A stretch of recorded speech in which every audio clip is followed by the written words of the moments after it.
So sometimes our upper back is out of alignment, and when your upper back's really stuck and out of alignment, that's a subluxation that can cause nerve interference. And many times people have pain, tension, tightness in their neck, sometimes even numbness in their hands or their fingers.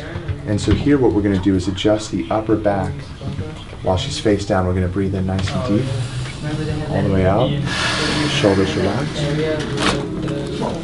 That really moved. It was good. We're just so lazy. And that was a specific chiropractic adjustment to T3 segment. Those nerves go to the upper back muscles, they go to the lungs, and they go to the muscles of the shoulder.